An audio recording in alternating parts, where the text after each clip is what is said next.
என்னுடைய வாழ்க்கையில ரெண்டு காரியம் நடக்கும். ஒண்ணு என்னன்னா, எல்லாரும் எதிர்பார்க்கிற ஒரு காரியம், அது யாரா இருந்தாலும் எதிர்பார்க்கிற காரியம் என்னன்னா, we want to be happy, சந்தோஷமா இருக்கணும், மகிழ்ச்சியா இருக்கணும், சமாதானத்தோட இருக்கணும். This is one set of mind. Or எல்லாரும் எதிர்பார்க்கிற ஒரு காரியம், நான் வீட்டுக்கு போனா சமாதானத்தோட இருக்கணும், என் வேலைக்கு போனா it means unless and until you have peace, அதாவது ஜாய் இல்லைனாக்கா you cannot be in peace. ரெண்டும் ஒன்னோட ஒண்ணு ஒத்துக்கொண்டு போகும். அப்புறம் இன்னொரு காரியம் இருக்குது. இன்னொரு இது பார்த்தீங்கன்னா, துக்கத்தோட இருக்கிற காரியம், பாரத்தோட இருக்கிற காரியம். ஆமென், ஹல்லேலூயா. அப்போ அந்த பாரம் எதனால வருது, இல்ல துக்கம் எதனால வருதுங்கிற ஒரு காரியம் இருக்கும். சில நேரத்துல துக்கம் வந்து நமக்கு நம்ம சுத்தி நடக்கிற காரியங்கள் which we don't like, நமக்கு விருப்பப்படாத காரியங்கள் நம்ம சுற்றி நடக்கும் போது, நீங்களும் நான் when you are in the midst of that, அதன் நடுவுல அதன் மத்தியில இருக்கும் போது it brings hurt, it brings pain.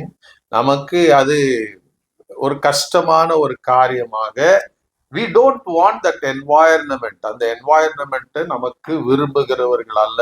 நமக்கு we want always a good environment வேணும், ஒரு சமாதானத்தின் environment இருக்கணும்.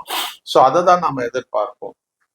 அதே நேரத்துல நம்ம சர்ச்சுக்கு வரும்போது கூட, தேவனை ஆராதிக்க வரும்போது நம்ம எதை எதிர்பார்த்து வரோம் சொல்லுங்க? why do we come to church? ஏன் நம்ம சபைக்கு வரோம்?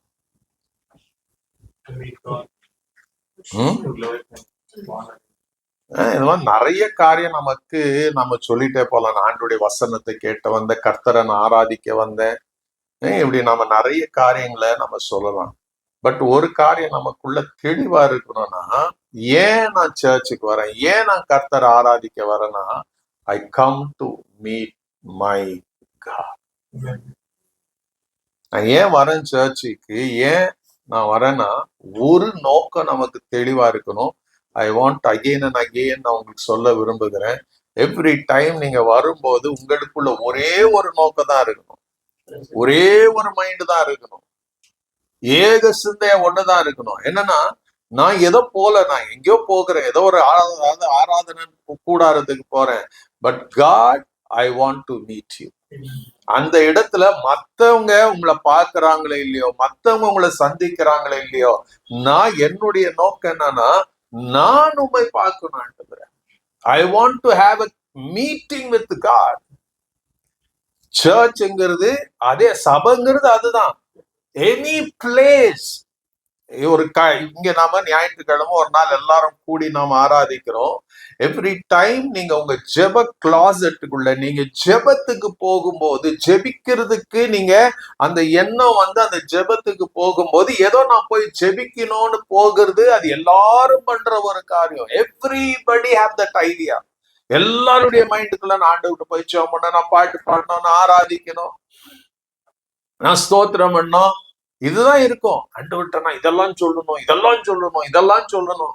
there are hundreds of scriptures அதை நமக்கு சொல்லி கொடுக்கறதா இருக்கிறது.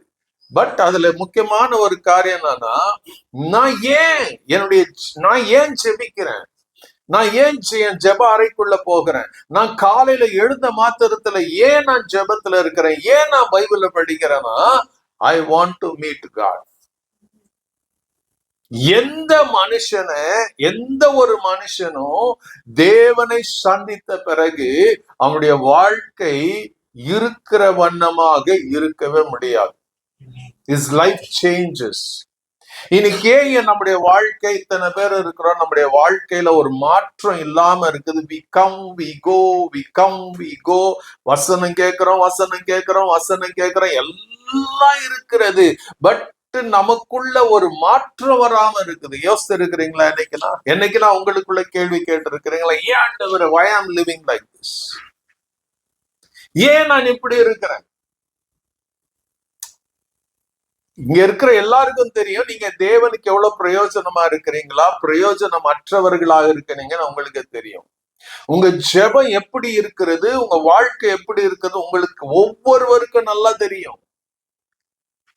ஆண்டவரே, ஏதோ ஒரு என்னன்னா ஒவ்வொருவருக்குள்ள இங்க இருக்கிற ஒவ்வொருவருக்குள்ள இந்த சத்தத்தை கேட்கிற ஒவ்வொருத்தருக்குள்ளும் ஏதோ ஒரு இடத்துல ஒரு வெறுமை இருக்கிறது என்பதை நீங்க இல்லைன்னு சொல்ல முடியாது. there is a vacuum.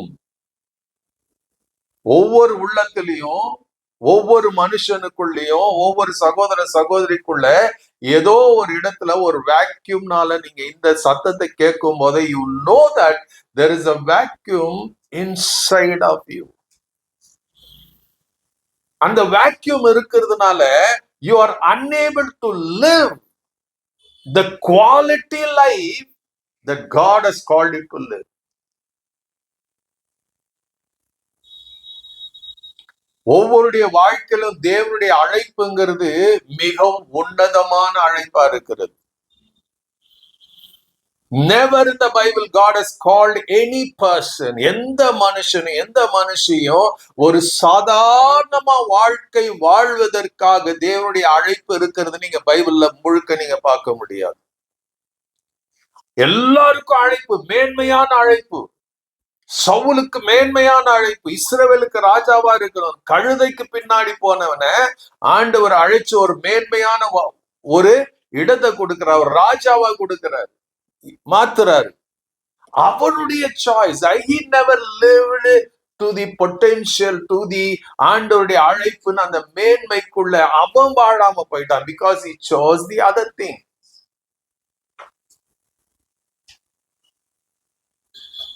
So totally different. அதே போல பாத்தீங்கன்னா தாவீதுடைய வாழ்க்கை பாத்தீங்கன்னா அவனையும் தேவன் தான் ராஜாவை தெரிந்து கொண்டாரு, சாதாரணமா தெரிந்து கொள்ளல. பட் அவனுடைய வாழ்க்கை பாருங்க, அவனை பார்த்து தேவன் சொல்லுவார், இவன் எப்படி இருக்கிறான், என் இருதயத்துக்கு ஏற்றவனாய். வெறும் அது மாத்திரம் இல்ல, நான் விரும்புகிறத எல்லாம் செய்வான். என்ன பண்ணுவான் தாவீது? என் இருதயத்துக்கு ஏற்றவனா இருக்கிறான், நான் விரும்புகிறதெல்லாம் அவன் செய்வான். அப்போஸ்தலர் 13:32. ஹல்லேலூயா. நான் விரும்புகிறதெல்லாம் செய்வான். அப்போ அன்லெஸ் a person, ஒரு மனுஷனுக்குள்ள இந்த வெறுமை, அந்த வாய்ட்னஸ் இல்லாம இருக்குமானால் then you will do or live the greater calling of life that God has called you. உங்களுடைய வாழ்க்கைய பூமியில நீங்க வாழ்ற ஒவ்வொரு நொடியும் it will be amazing. You cannot live an ordinary life living with an mighty God. ஒரு சர்வ வல்லமுள்ள தேவனோடு தேவன் உங்களுக்குள்ள இருப்பாரானால் how will your life be? உங்க வாழ்க்கை எப்படி இருக்கும் யோசித்து பாருங்க.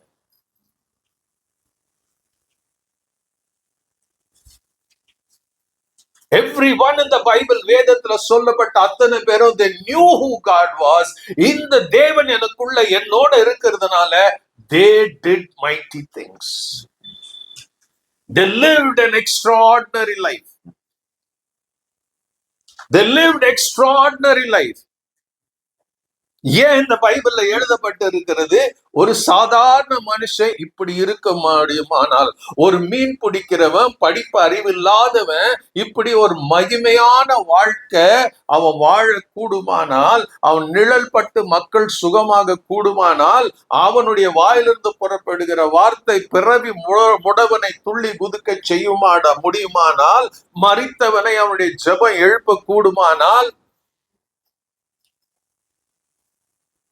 அவங்க கூட இருந்தது ஒரே ஒரு நோக்கம், ஒரே ஒரு காரணம்னு சொல்லுங்க, அன்பு ரட்சகர். அவர் சொல்லுவான், என்கிட்ட உள்ளது, என்கிட்ட இருக்கிறத நான் கொடுக்கிறேன். உனக்கு என்ன இருக்குது? நஸ்ரேனா இயேசுவின். என்கிட்ட உள்ள இருக்குது, என்கிட்ட வெள்ளியும் பொண்ணும் இல்ல. அவன் என்கிட்ட வெள்ளியும் பொண்ணும் இல்ல, ஆனா என்கிட்ட இருக்கிறத நான் கொடுக்கிறேன். அப்ப கேள்வி என்ன? இன்னைக்கு எல்லாம் கிறிஸ்தவர்கள் ஞானஸ்தானம் எடுத்து இருக்கிறோம், அபிஷேகம் பெற்று இருக்கிறோம், எல்லாம் இருக்கிறோம். Do you have that real Christ in you? உங்களுக்குள்ள அந்த அபிஷேகம் பண்ணப்பட்டவரால நீங்க நிரம்பி இருக்கிறீங்களா? Are you filled with the anointed one?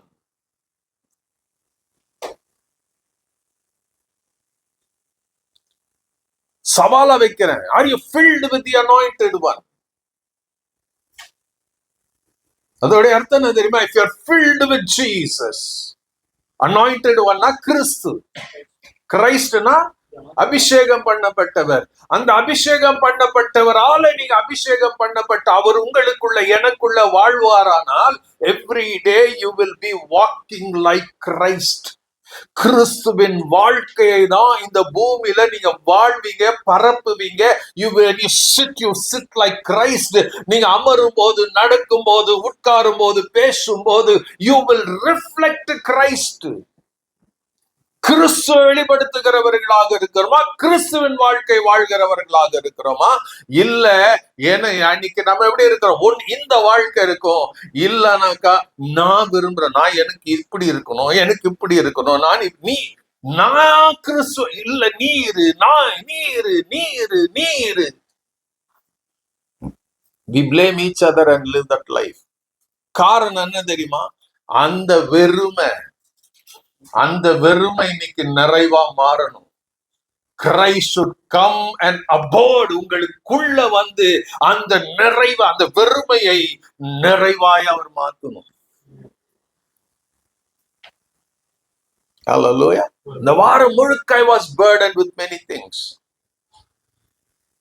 நிறைய பாரங்கள் எனக்குள்ள. சில நேரத்துல தனியா உட்கார்ந்து நான் அழுதுட்டு இருப்பேன். நிறைய கேள்விகள் வரும், கேள்விகளுக்கு பதில் கிடைக்காது. When I see the church, இன்னைக்கு சபை போகிற விதத்தை பார்க்கும் போது, ஊழியர்கள் போகும் விதத்தை பார்த்து ஒண்ணு மாத்திரம் எனக்கு தெரிஞ்சது, the church இன்னைக்கு இருக்கிற சபை எங்க போகுதுன்னா, தன் ஆண்டவர் கொடுத்த ஆடுகளை அவர்கள் பசுமையான இடத்துக்கு கொண்டு போகாம, தேவன் கொண்டு போகிற இடத்துக்கு கொண்டு போகாம இன்னைக்கு எங்க போயிட்டு இருக்கிறாங்கன்னா, அவங்க அழிவுக்குள்ள போய் கொண்டு இருக்கு. The church is going toward destruction.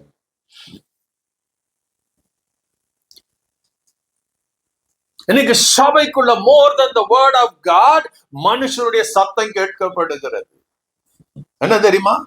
இன்னைக்கு எல்லாருக்கும் எங்க போனாலும் தேவனுடைய வசனத்தை கேட்பதை, படிக்கிறதை, தியானிக்கிறதை காட்டிலும் we need prophecy. Hallelujah. ஆண்டவருக்கு ஸ்தோத்திரம் என்ற God has given me that gift of prophecy. இல்லன்னு சொல்லல. Hallelujah. பட் இதுல எழுதப்பட்ட தீர்க்க தரிசனம், இந்த வார்த்தைகளை காட்டிலும் no one is equivalent to this word as ஒரு ப்ராஃபட்டா இருக்கலாம். You may be walking in the gift of prophecy. இதுக்கு இணையானது ஒன்று கூட கிடையாது. When this speaks to you, இதுல இருக்கிற வார்த்தை உங்களோடு பேசுமானால் அது பொய்ய சொல்ல முடியாது. இந்த வார்த்தை இதுல இருக்கிறது உங்களுக்குள்ள வருமானால் இது உங்க வாழ்க்கையை தலைகீழ மாற்றும்.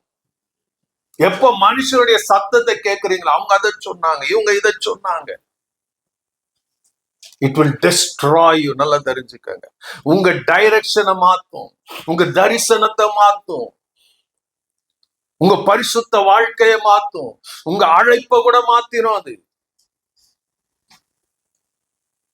நீங்க வீட்டுக்கு போய் 2 பேதுரு 2ஆம் அதிகாரத்தை படிச்சு பாருங்க. அவன் தீர்க்க தரிசியா இருந்து அந்த வார்த்தைகள் அது எப்படி இருக்கணும், எப்படி இருக்க கூடாதுன்னு அங்க 2 பேதுரு 2ஆம் அதிகாரத்துல எழுதப்பட்டு இருக்கிறது. So be careful. அந்த தீர்க்க தரிசனம், அங்க நீங்க போகிற இடம், அங்க சொல்ற காரியங்கள், it cannot fill that voidness. உங்க உள்ள இருக்கிற வெறுமையை அது போக்க முடியாது. only when God comes and resides there, அந்த இடத்துல வந்து அவர் தங்கும் போதுதான் அது நிறைவாக. ஏன் சொல்லுங்க, இன்னைக்கு நாம கர்த்தருடைய வசனத்துக்கு 100% நாம கீழ்ப்படியாம இருக்கிறோம். என்னைக்கு நான் கேட்டிருக்கிறீங்களா? உங்களுக்குள்ள கேள்வி வச்சிருக்கிறேன். நான் நிறைய முறை கேட்டிருக்கிறேன், நான் சொல்லி இருக்கிறேன், நான் ஜெபிச்சிருக்கிறேன். ஆண்டவரே, இந்த எழுதி இருக்கிறது எழுதப்பட்டபடி நான் இல்லை, என்ன மன்னிங்க ஆண்டவரே, give me that grace.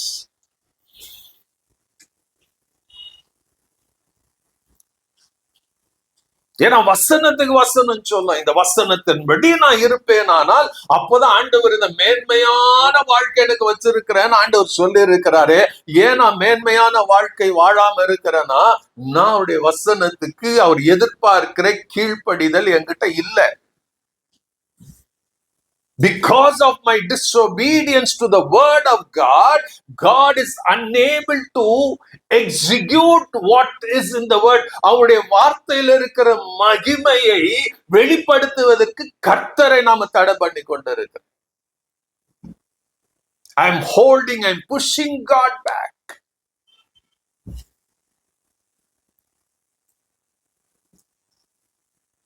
நீங்க எங்கெல்லாம் உங்க வாழ்க்கையில ஒரு அற்புதம் வேணும், அதிசயம் வேணும்னு எதிர்பார்க்கிறீங்களோ அந்த இடத்துல உங்க வாழ்க்கையை கொஞ்சம் கவனிச்சு பாருங்க. Somewhere there is disobedience. Somewhere there is disobedience. இந்த டிஸ்ஒபீடியன்ஸ்ல நிறைய இருக்குது. ஒரு சில இடங்கள்ல இட்ஸ் மீ, பெருமை, pride. Pride stops God coming to you. பாவத்திலேயே பெரிய பாவம் என்று சொல்லுங்க. விபச்சாரம் கிடையாது, வேசிதனம் கிடையாது, திருட்டு கிடையாது, பெருமை. பெருமை உள்ளவனுக்கு கர்த்தர் எதிர்த்து இருக்கிறாரா? கொஞ்சம் உள்ள பெருமை இருந்துச்சுன்னா, இன்னைக்கு நிறைய பேர் அந்த வாய்னஸ் உள்ள இருக்கிறதுக்கு என்ன தெரியுமா? You are living in pride. உங்கள் அறியாமைய பெருமைக்குள்ள நான் யார் தெரியுமா, நான் எப்படி இருக்கிறேன் தெரியுமா? It will kill you, it will destroy you.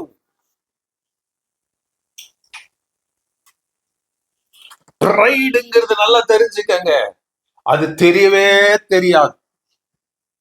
இந்த பிரைடு ஒருத்தருக்குள்ள இருக்கும் போது அவங்க எல்லாமே பண்றதெல்லாம் சரின்னு தான் சொல்லுவாங்க. They never have a conviction that they are doing wrong.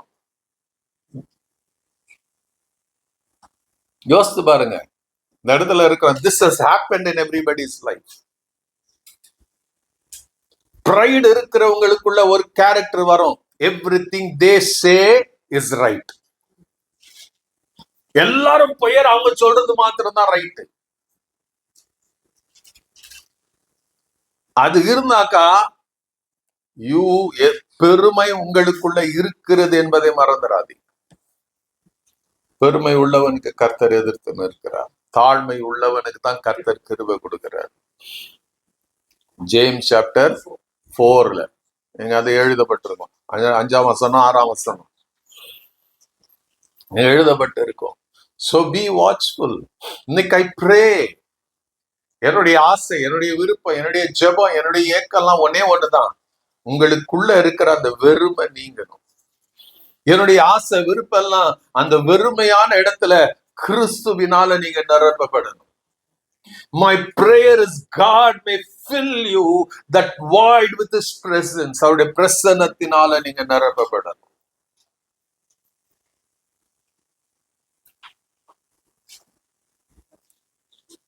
அவருடைய பிரசன்னத்தினால நிரப்பப்படணும். அந்த இடம் மாறணும்னா என்னுடைய பிரசங்கம் கிடையாது, உங்க விருப்பம், உங்க விருப்பம், நீங்க உங்க ஜெபம், உங்க ஏக்கம். இல்லாண்டவரை நான் மாறணும், நான் தொடர்ச்சி அப்படி நடக்க விரும்பல, வாழ விரும்பல.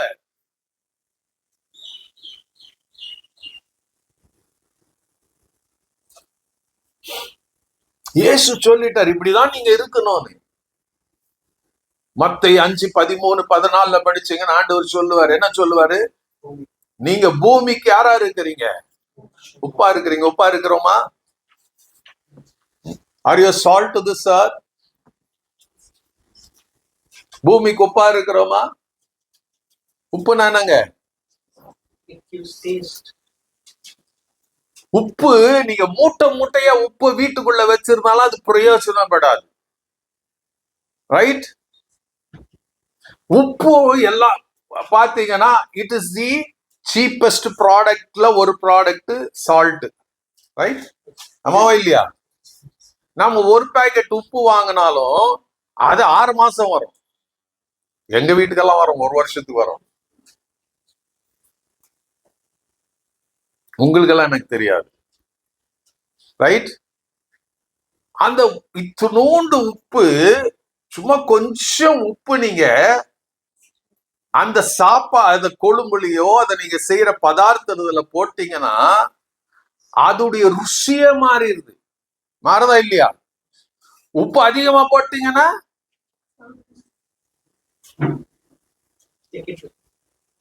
திகட்டுறது இல்ல, காரி துப்பும்.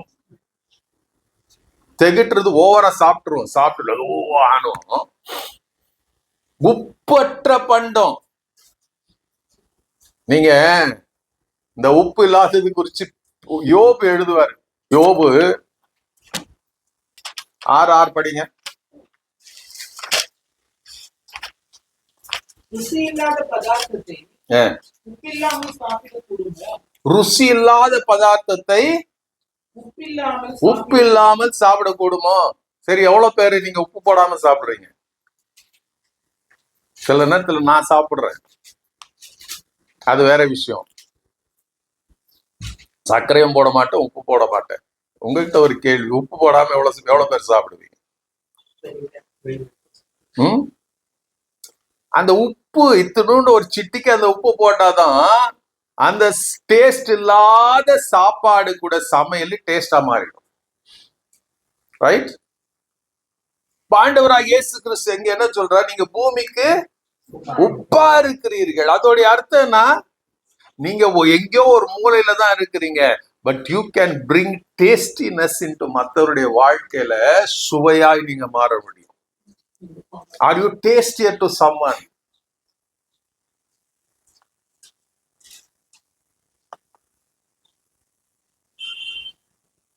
என்ன வசனம் சொல்லுது? அது யோபு 6:6. ருசி இல்லாத பதார்த்தத்தை உப்பு இல்லாமல் சாப்பிடக்கூடுமோ? முட்டையின் வெள்ளை கருவின் சுவை உண்டோ? முட்டை எவ்வளவு பேர் சாப்பிட்டு இருக்கிறீங்க? வெறும் ஒயிட் சாப்பிட்டு இருக்கீங்களா? டாக்டர் சொல்லுவாங்க எல்லோ சாப்பிடாத, கொலஸ்ட்ரால் வந்துடும், வெறும் ஒயிட் சாப்பிடு. நீங்க வெறும் ஒயிட்டை சாப்பிட்டு பாருங்க,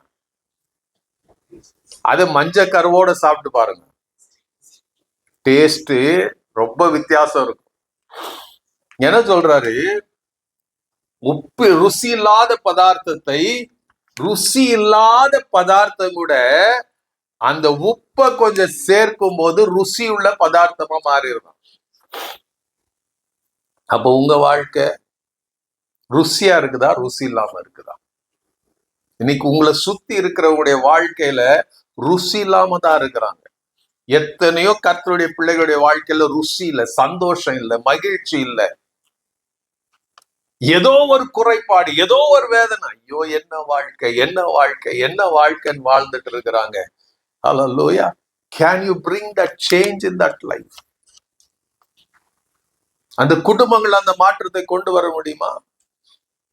You can bring. அதான் ஆண்டவர் சொல்ற, நீங்க பூமிக்கு உப்பா இருக்கிறீர்கள். அந்த உப்பு சாரமற்று போனால் எதினால் சாரமற்றபடும்? அது பிரயோஜனம் கொட்டிடுவாங்க. எப்ப அந்த உப்பு சாரமற்று போகும்? டேஸ்ட்லெஸ்ஸா எப்ப உப்பு மாறும்? உப்புல என்னென்ன இருக்குது? காம்போனன்ட்ஸ் இருக்கு, சொல்லுங்க பார்க்கலாம். அப்புறம்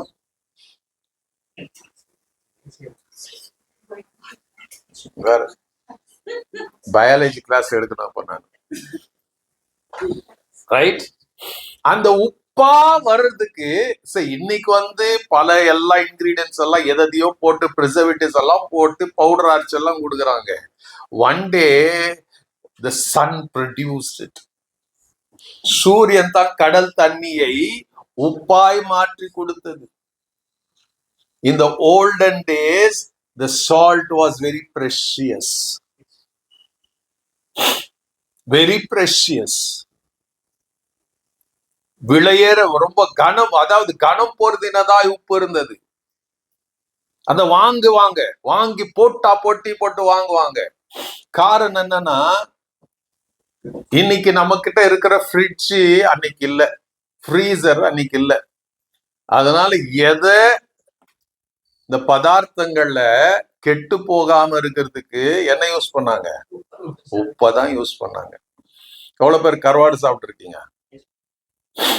கருவாடு ஃப்ரிட்ஜ்ல வச்சு வருது. கருவாடு எப்படி பண்றாங்க? உப்பு போட்டு வெயில்ல காய வச்சு அது எவ்வளவு நாள் வச்சிருந்தாலும் கெட்டு போகாம இருக்குது. காரணம் என்னன்னு, சம்திங் அந்த டீக்கு அது அழுகி போகிற ஒரு பொருள். இந்த கருவாடு மீன் அழுகி போகும். அழுகி போகாம நீங்க ஃப்ரிட்ஜ்ல வச்சாலும் அழுகி போகும், தெரியுமா? நீங்க சில எது இந்த அழுகி போகிற எந்த ஐட்டமை நீங்க ஃப்ரிட்ஜ்ல வச்சீங்கன்னா ஒரு 10 நாள் நீங்க பார்க்காம இருந்தீங்கன்னா உள்ள அழுகி போகும், ஃப்ரிட்ஜுக்குள்ள இருக்கிறது தான். நான் காரணம் என்ன சொல்றேன்னா, இந்த உப்புடைய தன்மையை பாருங்க, அது கெட்டு போகிறதை கெட்டு போகாமல் பாதுகாக்குதான்.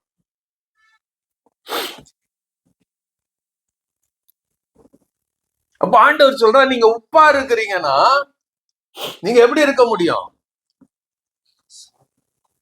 உலகத்துல வாழ்றீங்க, நான் உலகத்தான் அல்லாதது போல நீங்களும் உலகத்தார் அல்ல. நீங்க உலகத்துல இருந்தாலும் கெட்டு போகாம இருக்க முடியும். கெட்டு போகிறவருடைய வாழ்க்கையை மாற்றக்கூடிய சக்தி ஆண்டவர் கொடுத்திருக்கிறாரு. அவர் உள்ள இருக்கிறாரு. உள்ள இருக்கிற வரைக்கும் நாம கெட்டு போக முடியாது, கெட்டு போக விட மாட்டாரு அவர். நீங்க உலகத்துக்கு பூமிக்கு உப்பா இருக்கிறீங்கன்னா நீங்க மாத்திரம் இல்ல, அந்த உப்பின் சாராம்சத்தை உள்ள வச்சிருக்கிறாரு. He is it.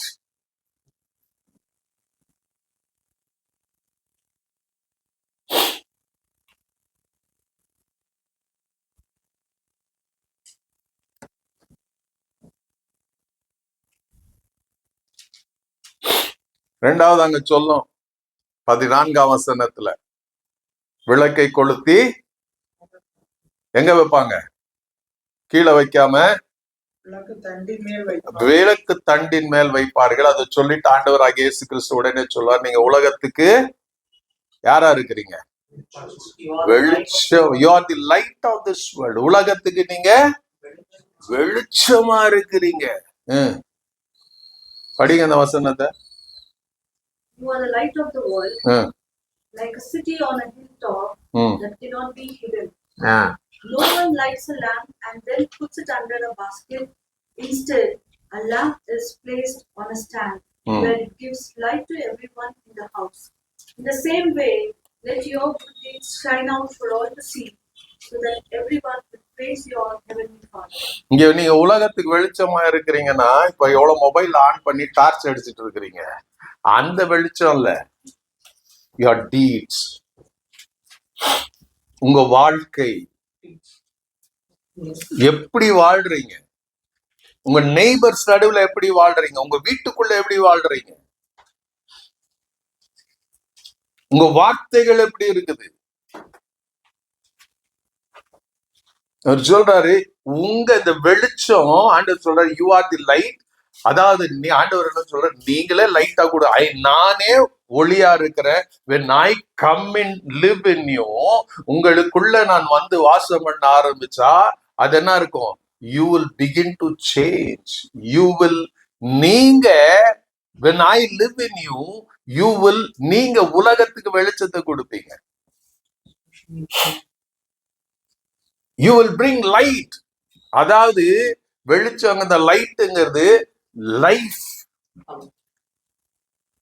யோவான் 1ஆம் அதிகாரத்துல படிச்சீங்கன்னா அவர் என்னவா இருக்கிறாரா?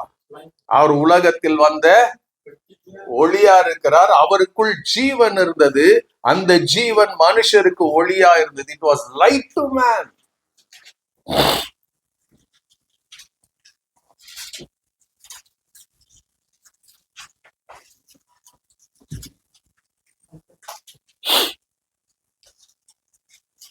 அப்போ how is your life? How is your life? நீங்க வெளிச்சமா இருக்கிறீங்களா? வெளிச்சம் கொடுக்குறீங்களா? இருக்கீங்களா? எத்தனை பேர் இன்னைக்கு இருள இருக்கிறாங்க? உங்க ஆண்டவர் சொல்றாரு, உங்களுக்குள்ள இருக்கிற, உங்களில் இருக்கிற ஒளி அது என்ன பண்ணுமா? வெளிச்சம் என்ன பண்ணுமா? மக்களுக்கு முன்னாடி பிரகாசிக்கும். அது பிரகாசிக்க பிரகாசிக்க என்ன நடக்கும்? பிதாவாகிய தேவனை மகிமைப்படுத்தும். நீங்க பண்ணுவீங்கன்னு சொல்லல. The light in you. The light in you. அப்போ பூமிக்கு உப்பா இருக்கணும், உலகத்துக்கு வெளிச்சமா இருக்கணும். அது எங்க இருந்து வரும்? உங்களிலிருந்து தான். உங்களுக்குள்ள யூ ஆர் தட் பர்சன். கேள்வி என்னன்னா, ஆர் யூ தட் பர்சன்? நான் சொன்ன இந்த வாரம் முழுக்க I was burden with many things. இந்த காரியங்கள் எல்லாம் படிக்கும் போது, சபையை படிக்கும் போது, ஊழியக்காரருடைய வாழ்க்கையை நான் பார்க்கும் போது ஐ வாஸ் பர்டன். நான் ஆண்டவர்கிட்ட எங்க போயிட்டு இருக்கு? Where is the church going? சபை எங்க போயிட்டு இருக்குது?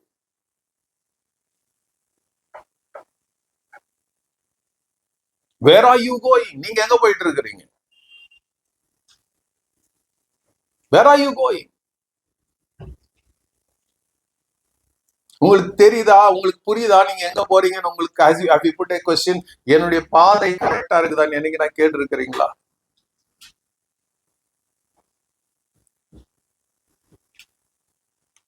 இன்னைக்கு there is no scarcity of the pulpit. புல்பிட்டுக்கு குறை கிடையாது, சபைகளுக்கு கட்டடங்களுக்கு குறை கிடையாது, பெரிய பெரிய மினிஸ்ட்ரிக்கு குறை கிடையாது. But the question comes to every individual, where I am going. நான் எங்க போய் கொண்டு இருக்கிறேன்? என்னுடைய பாதை சரியா இருக்குதா?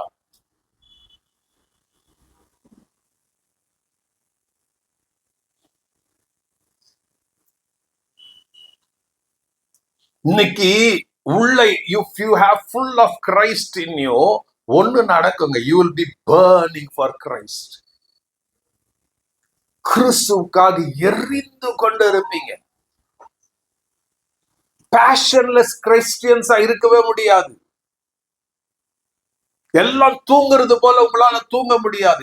எல்லாரும் இருக்கிறது போல உங்களால இருக்க முடியாது.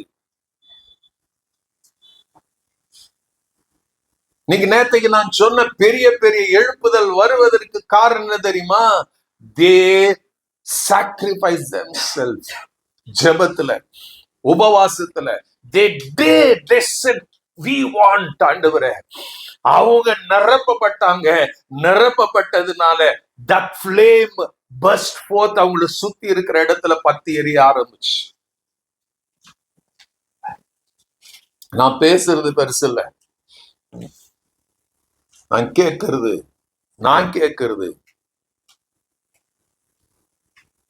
I should be full of that fire of God. உள்ள நான் பற்றி எரியணும். It's not about எனக்கு இது வேணும், எனக்கு அது வேணும். இல்ல, you need only one thing in your life, the fire of God. அந்த அக்கினி உள்ள வந்தாதான், அந்த தேவனுடைய மகிமை உள்ள வந்தாதான் you will see things. நீங்க ஒன்னும் சொல்லாததுக்கு முன்னாடியே சூழ்நிலை உங்க சுத்தி எல்லாம் மாறும். நீங்க அது நடக்காதது வரைக்கும் நீங்க என்ன கதர்னாலும் கத்துனாலும் ஒன்னும் நடக்க போறது கிடையாது. எரேமியாவுடைய வாழ்க்கையில அதுதான் நடந்தது. என்ன நடந்துச்சு? எரேமியா 20ஆம் அதிகாரம் 9ஆம் வசனம். Jeremiah 20 and verse 9. But if I say, I'll never mention the Lord or speak in His name, His word bursts in my heart like fire. It's like a fire in my bones. I am worn out trying to hold it. I can't do it. தமிழ்ல படிங்க. ஆதலால் நான் அவரை பிரஸ்தாபம் பண்ணாமலும் இனி கர்த்தருடைய நாமத்திலே பேசாமலும் இருப்பேன் என்றேன். இங்க பாருங்க, எரேமியா தீர்மானம் பண்றான். காரணம் என்னன்னா, ஏன் இந்த தீர்மானத்தை பண்றான்? ஏன் தீர்மானத்தை பண்றான்? இன்னைக்கு நான் யோசித்து இருக்கிறீங்களா? அவன் போல உபத்திரவப்பட்டவ ஒரு தீர்க்கதரிசி யாருமே கிடையாது. எல்லாரும் உபத்திரவப்பட்டாங்க. அவன் வாலிப வயசுல இருந்து, அதான் ஆண்டவர்கிட்ட முதல் அதிகாரத்துல சொல்றான், ஆண்டவரே நான் எனக்கு வேணாம், இது நான் ரொம்ப சின்ன பையனுக்கு பேசலாம் தெரியாது. ஆண்டவர் கழுத்தை முடிச்சு இழுத்துட்டு வந்தாரு அவனுக்கு. தெரியுமா? It was not to become a prophet was not Jeremiah's choice, it was God's choice.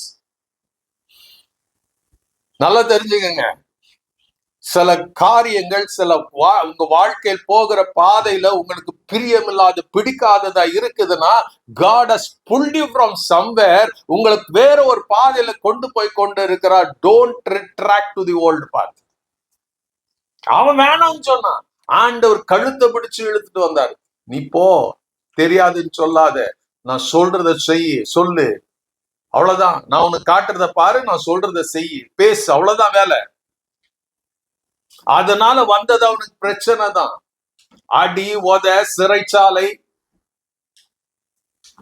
ஒழுங்கா சாப்பாடு கிடையாது, பேலஸ்குள்ளேயே வச்சு ஜெயில போட்டாங்க, இதெல்லாம் நடந்துச்சு. இந்த எரேமியா தான் சொல்றான், எனக்கு இது வேணாம் ஆண்டவரே. வாசிங்க அந்த 9ஆம் வசனத்தை. ஆதலால் நான் அவரை பிரஸ்தாபம் பண்ணாமலும் இனி கர்த்தருடைய நாமத்திலே பேசாமலும் இருப்பேன் என்றேன். ஆனாலும் நல்லா இருக்கு, அவனை சுத்தி இருக்கிறத பாக்குறான். கர்த்தருக்கு பயப்படுற ஜனம் இல்லைங்கிறத பாக்குறான். Is confused. நான் இவ்வளோ சொல்லியும் இந்த ஜனம், யூத ஜனம் மாறாம இருக்கிறாங்களே, ராஜா மாறாம இருக்கிறானே, இன்னைக்கும் they are just worshiping the Baal. இப்ப நான் உங்களை பார்த்து கேட்கிறேன், how much you have changed? Don't be just வந்துட்டு போகிறவர்களா இருக்காதீங்க. Don't keep காதுல கேட்டுட்டு அதை இங்க இருந்து விட்டுட்டு போயிடாதீங்க. God wants you to change. உங்களை சுற்றி நடக்கிற காரியத்தை பார்க்கும்போது உங்களுக்குள்ள வெறி வரணும். என்ன வெறி வரணும்? ஆண்டவரே அந்த அக்கினியை கொடுங்க, அந்த அக்கினி எனக்குள்ள வந்து எரிஞ்சாதான் பக்கத்துல இருக்கிறவங்களுடைய வாழ்க்கையில பாவ காரியங்கள் எரியும். ஜான் வெஸ்லி ஒன்னும் கிடையாது, முதல் பிரசங்கங்க தெரியுமா பண்ணாரு? அவரு சபையில இருந்து துரத்திட்டாங்க. பிரசங்கம் வந்து ஒரு கல்லறை மேல நின்று பிரசங்கம் பண்றாரு. அந்த கல்லறை தோட்டத்திலிருந்து புறப்பட்ட சத்தம் எத்தனை ஆயிரங்களை ரட்சித்தது. அவர் தெருவுல போகும்போது வீட்டுக்குள்ள இருக்கிறவங்க கதறுவாங்க, ஐயோ நான் பாவம் செய்தேன்னு. நேத்துக்கு சொன்ன, நான் இங்கிலாண்ட ஒரு அழிவுக்குள்ள போய் கொண்டு இருக்கிறேன். அப்ப எழுப்புனாரு. ஏதோ அவன் சும்மா இருந்தா அவனை எழுப்பல. He was crying, he was praying. அவன் அழுதான், ஜெபித்தான். திடீர்னு ஒரு நாள் ஆண்டவர் எழுப்பினார். அவன் சுத்தி நடக்கிறது அவனுக்கு பார்க்க பிடிக்கல. சபை அவனை பார்க்க விரும்பல. சபைக்குள்ள நடக்கிறதெல்லாம் பாலிடிக்ஸ் பார்க்க அவனுக்கு விருப்பம் கிடையாது. வெறுத்தான். மாய்மாலத்தை பார்த்து கோபம் வந்தது. அவனுக்குள்ள ஒரு பரிசுத்தை பற்றி எரிய ஆரம்பித்தது. அதை பற்றி எரிய வைத்தவர் தேவன். இங்க எரேமியா சுத்தி அப்படிதான் நடக்குது. அவன் அதனால சொல்றான், ஆண்டவரே எனக்கு வேணாம் ஆண்டவரே, எவ்வளவு சொன்னாலும் இந்த ஜனங்க கேட்காம இருக்கிறாங்க. அதனால அவன் சொல்றான், நான் என்ன பண்ண மாட்டேன், இனி உங்களுடைய நாமத்தை நான் பிரஸ்தாபம் பண்ண மாட்டேன். I will never talk about you. யாருக்கிட்டையும் நான் பேச மாட்டேன். Because I am frustrated.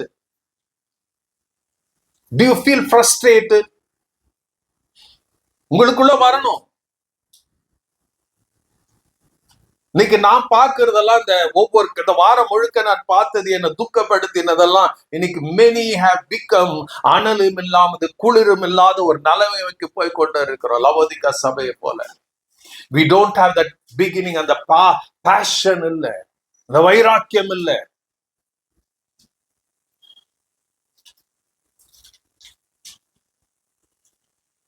We are just going down trending la போயிட்டு இருக்கிறோம்.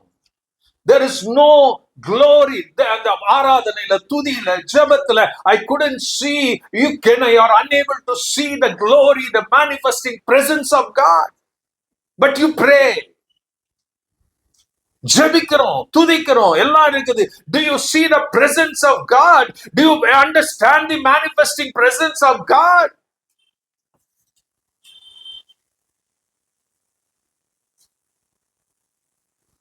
ஏன் பார்க்க முடியல? உள்ள இருக்க வேண்டியது இல்ல, அதனால வெளியே பார்க்க முடியல. எரேமியா என்ன சொல்றாங்க? நான் பிரஸ்தாபம் பண்ணக்கூடாதுன்னு தீர்மானம் பண்ணிட்டேன், ஆனாலும் என்னால அப்படி பண்ணாம இருக்க முடியல. காரணம் என்ன? தொடர்ச்சி வாசிங்க இப்போ. ஆனாலும் ஆனாலும் அவருடைய வார்த்தை நல்லா கவனிங்க. அவன் சொல்றான், நான் பிரஸ்தாவம் பண்ண மாட்டேன், நான் ஜெபம் பண்ண மாட்டேன், நான் இதெல்லாம் பண்ண மாட்டேன், நான் இந்த சுவிசேஷத்தை சொல்ல மாட்டேன், தீர்மானம் பண்ணிட்டேன். Because nothing is happening around me. மனுஷனுடைய இருதயங்கள் கடினப்பட்டு போயிருக்கிறது. அதனால நான் பிரஸ்தாபம் பண்ண மாட்டேன். அவன் சொல்றான், நான் அப்படிதான் நினைக்கிறேன், அப்படிதான் இருக்கணும். ஐ வாண்ட் டு ரன் அவே. அடுத்து அவன் சொல்றான் என்னன்னு, ஆனாலும் அவருடைய வார்த்தை என் எலும்புகளில் அடைப்பட்டு எரிகிற அக்கினியை போல என் இருதயத்தில் இருந்தது. அதை சகித்து இளைத்து போனேன். Is your heart burning for Christ? இன்னைக்கு we have become casual. ஐயோ பார்த்துக்கலாம்.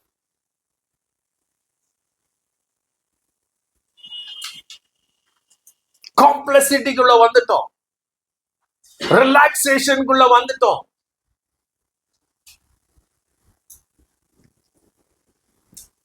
ஏன்? There is, you are lacking something. உங்களுக்குள்ள இந்த எரேமியா சொல்லுவான், என் எலும்புகளில் உங்களுடைய அக்கினி, அவருடைய வார்த்தையின் மகிமையின் வல்லமை என் எலும்புகளில் நெருப்பாய் எரிந்து கொண்டிருக்கிறது, அக்கினியாய் அடைப்பட்டு இருக்கிறது. அவருடைய வார்த்தை எப்படி இருக்குது? என் இருதயத்துல எரிந்து கொண்டிருக்கிற ஒரு அக்கினியாய் இருக்கிறது. Do you feel that fire burning in you?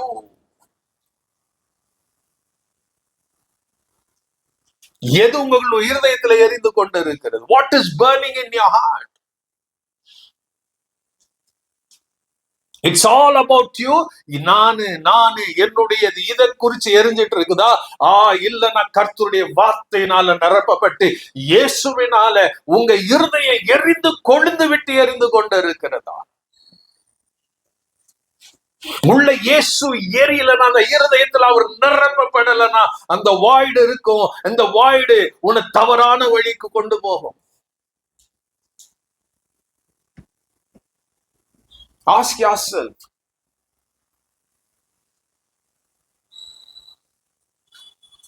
உன்னை எங்க இருந்து கர்த்தர் எங்க கொண்டு வந்தாரு? இந்த நடு டிராவல் வழியில இப்ப எங்க இருக்கிற நீ? உன் இருதயம் எப்படி இருக்குது?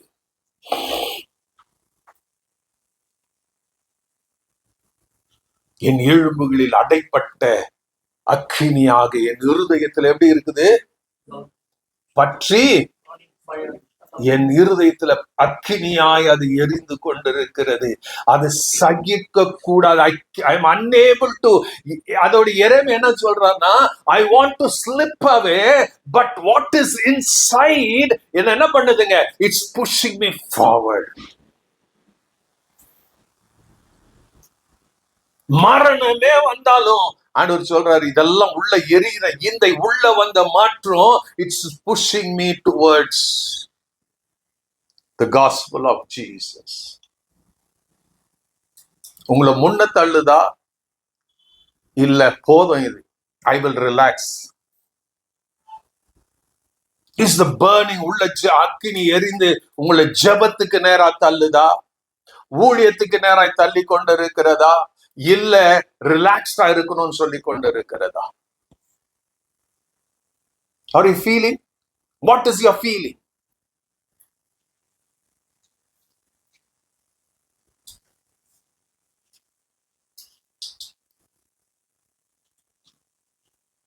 உன் கையில கொடுக்கப்பட்ட டார்ச் எடுத்துட்டு போறியா?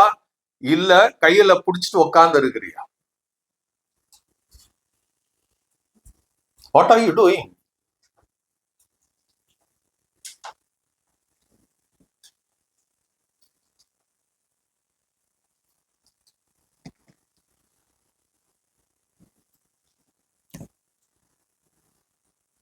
Hallelujah. Don't blame அவங்க சரியில்லை, இவங்க சரியில்லை. Blame yourself. Because I have let something I let loose. ஏதோ ஒரு இடத்தை நீ திறந்து கொடுத்து இருக்கிற. The devil is trying to occupy that place. உன்னுடைய கோபமா இருக்கலாம், உன்னுடைய எரிச்சலா இருக்கலாம், உன்னுடைய சில காரியங்களா இருக்கலாம். You opened a door to the devil. He is coming and holding you back. He is not allowing the fire to burn in you.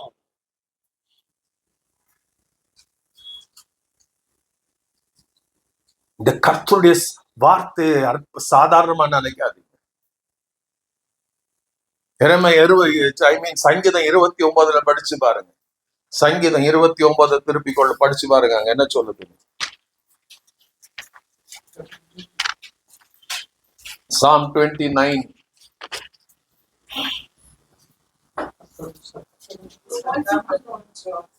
கர்த்தர் பலவான்களின் புத்திரரே, கர்த்தருக்கு மகிமையும் வல்லமையும் செலுத்துங்கள். கர்த்தருக்கே செலுத்துங்க, அதை செலுத்துங்கள். கர்த்தருடைய நாமத்துக்குரிய மகிமை அவருக்கு செலுத்துங்கள். பரிசுத்த அலங்காரத்துடன் கர்த்தரை தொழுது கொள்ளுங்கள். கர்த்தருடைய சத்தம், கர்த்தருடைய சத்தம் என்ன பண்ணுமா? தண்ணீர்கள் மேல் தொனிக்கிறது. எங்க தொனிக்குதான் கர்த்தருடைய சத்தம்? The word, the sound of the Lord, the voice of the Lord, the word of the Lord எங்க இருக்குது? Echoes above the sea. எங்க தோணுச்சு கர்த்தருடைய வார்த்தை? Do you know the power of the word? Where was the word? Where was that power released? The psalmist was speaking about Genesis 1. இரண்டாம் வசனம் என்ன சொல்லுது? ஆதியாகமம் 1ஆம் அதிகாரம் 2ஆம் வசனம் படிங்க பைபிள்ல. ஆதியாகமம் 1ஆம் அதிகாரம் 2ஆம் வசனம்.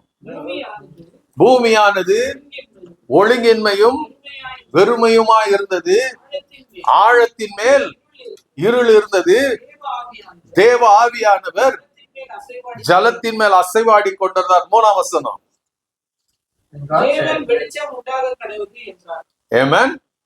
வெளிச்சம் உண்டாக கடவுது என்றார். அப்புறம் வெளிச்சம் உண்டாயிற்று. Where was the voice shouting or giving an instruction?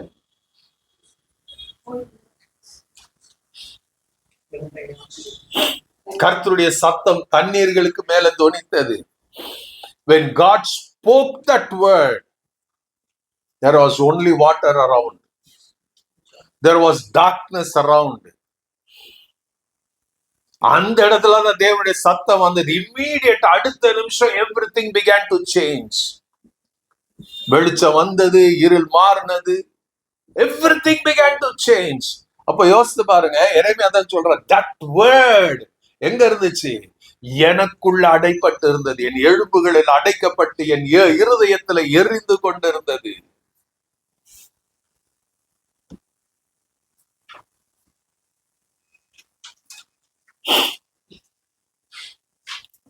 ஹல்லேலூயா.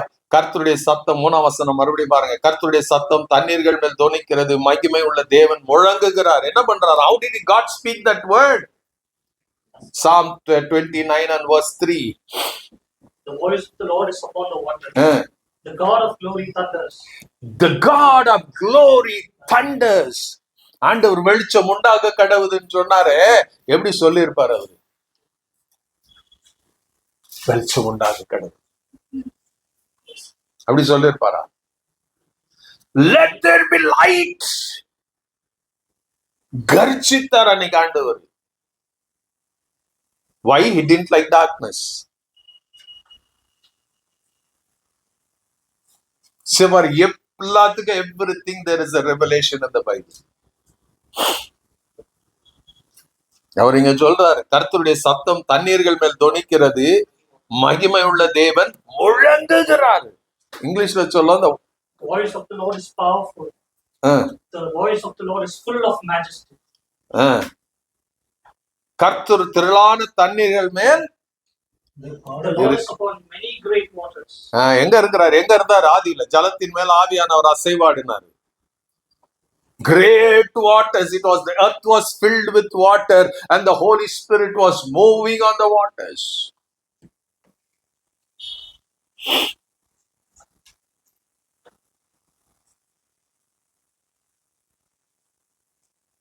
பத்தாம் வசனம் பாருங்க.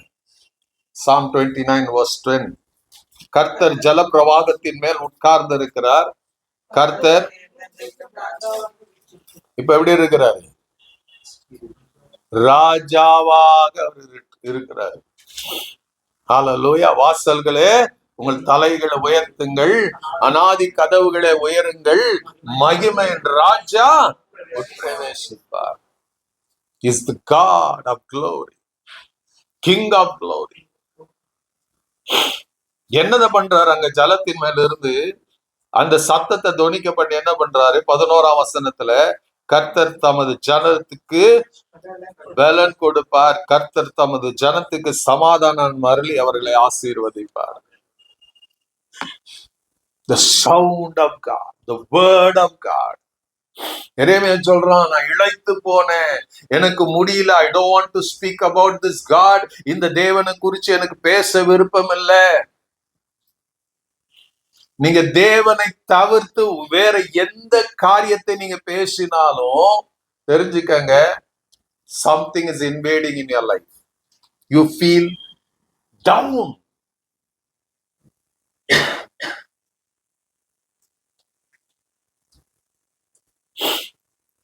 When you are full of God.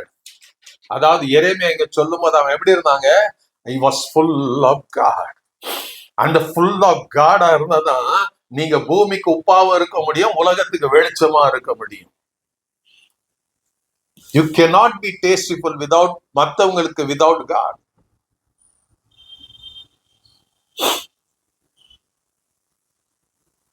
You cannot be the light of the world without God. என்னால் அன்று உங்களால் ஒன்றும் கூடாது. நாம குறிச்சு நமக்கு நிறைய மிஸ்கன்செப்ஷன் இருக்கு.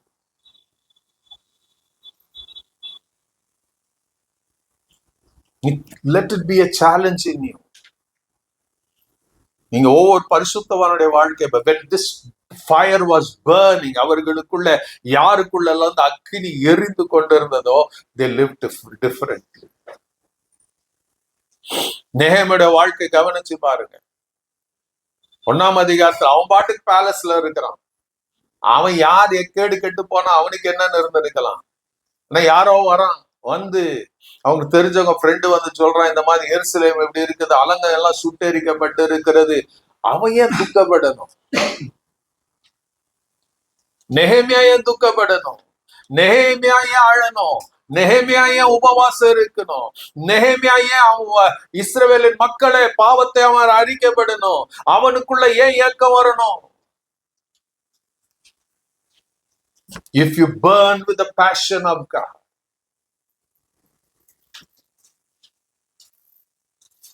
அந்த எரிகிறது எல்லாருக்கும் தெரியும். தண்ணி ஊத்துனா எல்லாருக்கும் தெரியுமா? நெருப்பு எரிஞ்சா எல்லாருக்கும் தெரியுமா? ரைட்? ஒரு வீடு அங்க எங்க ஒரு பில்டிங் 10 எரியுதுன்னா எல்லாரும் தண்ணி ஊத்தணுமா? எல்லாருக்கும் தெரியும். ஏன்னா புகை வரும், எங்கிருந்தோ புகை வருது, ஏதோ எரியுது போலகுது. அப்புறம் அந்த திக்கு திக்கு திக்கு திக்கு பற்றி எரியும் போது அப்பதான் ஓடுவான். பாட்டில் இருக்கிற தண்ணி கூட ஊத்தும், அவ்வளவு பெரிய நெருப்புக்கு அணையாது இல்ல. full of fire. யோசித்து பாருங்க, அதுக்கு வரணும் ஒரு 10-20 ஃபயர் வண்டி வரணும். அவன் அடிக்குவான், தண்ணி அடிக்குவான், அடிப்பான் அடிப்பான் அடிப்பான். அது பல மணி நேரம். ஒன்ஸ் அது எரிஞ்ச பிறகு அது தனியணும்னா பல வண்டிகள் வரணும், அந்த இருக்கிற தண்ணி எல்லாம் காலி பண்ணணும், இருக்கிற என்னென்ன கெமிக்கல்ஸ் இருக்குது அதெல்லாம் யூஸ் பண்ணி தான் அதை அணைக்கணும். அப்ப யோசிச்சு பாருங்க, உங்களுக்குள்ள இருக்கிற அக்கினி எரிதால அணிஞ்சு போச்சா? அணிஞ்சு போயிருந்துச்சுன்னா அது ஒரு நாள்ல நடந்த காரியம் இல்லை. You have allowed something from a long time, அது உன்னை அணைய வைத்து இருக்கிறது. ஒரு சாதாரணமான எரியிற நெருப்புக்கு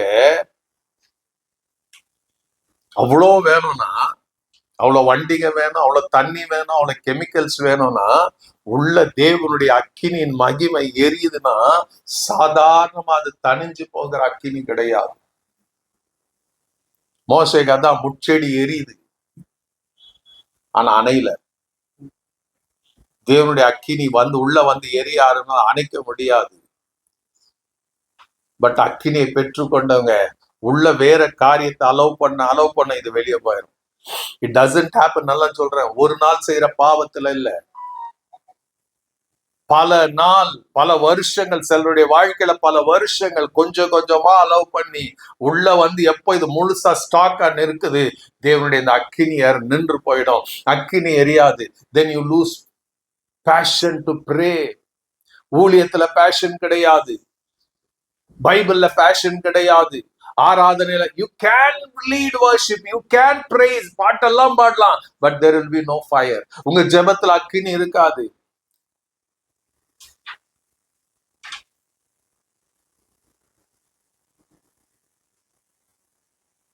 உங்களை நீங்களே சோதித்து பாருங்க. Check yourself.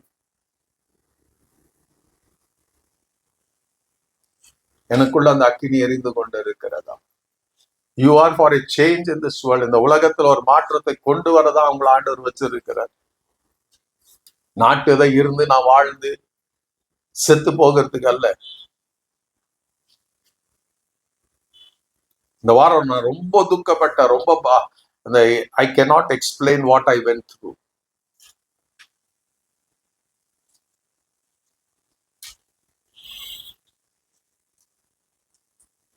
I pray to die night. இந்த நாள்ல மறுபடியும் கர்த்தர் ஒவ்வொருவருக்குள்ள அவருடைய அக்கினியை உங்களுக்குள்ள எரிய வைக்க ஆரம்பிப்பாராக.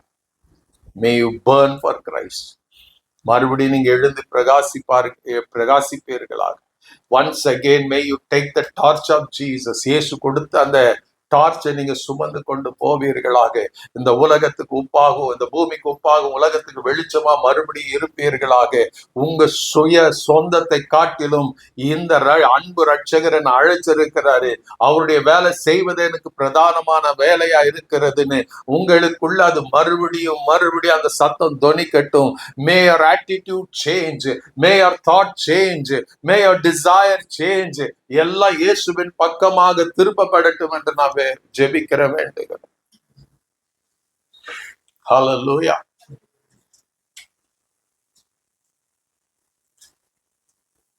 If you desire it, God will show himself.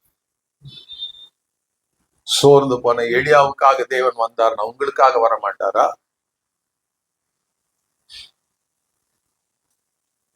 எல்லாத்தையும் இழந்து போன சிம்சோனுக்காக தேவன் வந்தார்னா, பாவம் செய்து எல்லாம் இழந்து போன, பட் டே கேம், ஆண்டவர்கிட்ட கேட்டான், ஒண்ணு கேட்டான், இந்த ஒரு விச ஆண்டவரே, God came. Even if you are slipped away, நல்லா தெரிஞ்சுக்கங்க, உங்க பாவ வாழ்க்கையிலயோ இல்ல ஏதோ ஒரு காரியத்தினால தேவனை விட்டு உங்க இருதயம் தூரம் போயிருந்தாலும், இந்த மத்தியானம், இந்த காலை பொழுதுல we are going to cry to the Lord. இந்த ஒரு விஷயம் நினைவு கூறுங்க. நீங்க கேட்பீங்கன்னா God will show himself surely.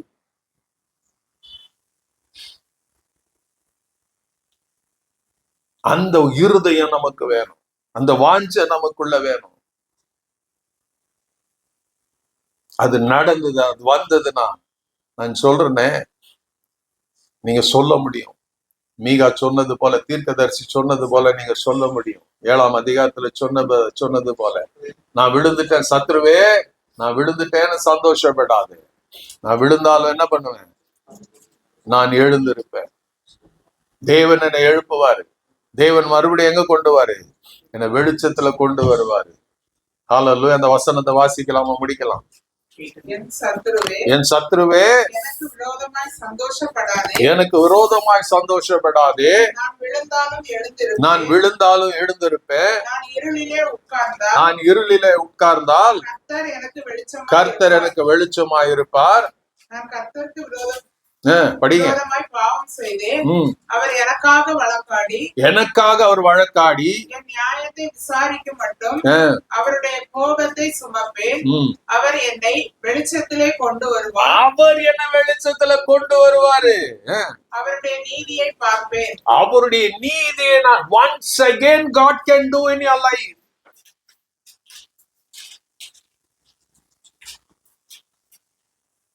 ஏன் உங்க இருதய அனல் இல்லாம குளிர்றது? Because an enemy has come inside your life. You have allowed the enemy to take his place. அவனுடைய தேவனுடைய இடத்தை அவனுக்கு எடுக்கிறதுக்கு இடம் கொடுத்துட்டீங்க. That is the reason. நாம் கண்களை மூடுவோமா?